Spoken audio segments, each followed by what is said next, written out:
Today, we're diving into a really fascinating text that claims to have decoded prophecies from all over the globe, and its central claim is a big one, that all these ancient, seemingly disconnected predictions are actually pointing to one single world-changing event, the arrival of a figure it calls the Creator. Okay, let's just jump right in with the text's most explosive claim, which it pulls from a Japanese source. This one sentence really sets the stage for everything else. It suggests that everything we think we know about religion, all of it, is about to be completely overturned. So the text kicks off with this central argument, what it calls a prophecy of the end. And the core idea here is that we've entered a brand new spiritual era, one that basically makes everything that came before it obsolete. So, who is this person at the heart of it all? The source gives us a name, the Creator Maitreya sage.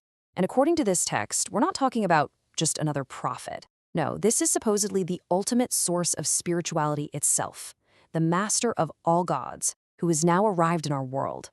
And that arrival changes everything. But here's where it gets even more interesting. The source material argues that these prophecies don't point to just one sage, but to two interconnected figures.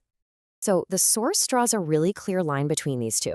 On one hand, you've got the Creator Maitreya, who's presented as the supreme being, born in mainland China back in 1951. And then you have the Ziwei sage, born around 1962 in Taiwan. He's described as the Creator's incarnation, the one whose job it is to actually spread this new great law to the rest of the world. So you might be wondering, what's the evidence for all this? Well, the text starts by digging into signs from the East, offering its own unique interpretation of some ancient Chinese lore. The author brings up a bunch of really famous Chinese sources, like the Tuibei Tu and prophecies from Liu Balin. The whole argument is that each of these ancient texts, in its own cryptic way, actually contains clues that point directly to the arrival of these two specific sages. Now, a really key piece of this puzzle, according to the source, is this idea of the Golden Rooster map.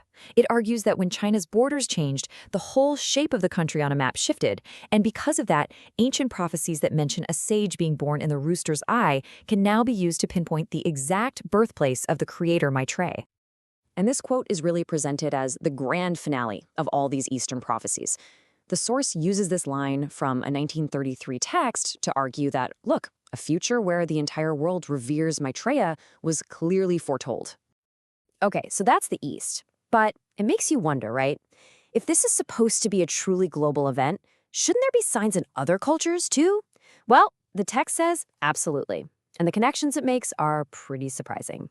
So let's take a look at how the source starts to weave in predictions from some of the most famous names in Western prophecy, including the one and only Nostradamus. Okay, this is one of the most specific and, frankly, unusual connections made in the whole text. It takes a 500-year-old prophecy from Nostradamus about an Easterner born in the year of the rabbit, which happens to be 1951, and links it to a literal event in 2001. A goose in northeast China supposedly laid an egg with Chinese characters on it that basically announced the Creator's arrival. The egg is presented as like tangible, physical proof. So then, the source lays all these different events out on a single timeline. And when you see it all together, from a Hong Kong prophecy in 1933 all the way to a psychic's vision for 2025, the argument is that these are not just a bunch of random coincidences. Instead, they're all part of one single, unfolding revelation that crosses cultures and decades. So we have all these prophecies from the East and the West. But where is all this actually happening? The text argues that all these different threads converge on one very specific place, a prophesied island. According to the text, prophecies from all over the place, from Korea's Yagam to a local Taiwanese deity, and even interpretations of the American psychic Jeannie Dixon, all of them seem to point to a sage emerging from a southern island. And that island, the source concludes, is Taiwan. And this leads to an absolutely massive conclusion within the source material, both geopolitically and spiritually. The idea is that Taiwan, as the home of this prophesied Ziwei sage, is destined to become the new spiritual and political center of the entire world. All right, and that brings us to the final and maybe the most significant implication of all these claims. The idea that this is all leading to one single, unified faith for all of humanity. The source points to prophecies just like this one, which it attributes to Jeanne Dixon. And it claims this explicitly foretells a figure from the East who won't just start a new religion, but will unite all of humanity under one, all-encompassing belief system, and in doing so, fundamentally reform the world. Yeah, this visual really nails the core argument of the text.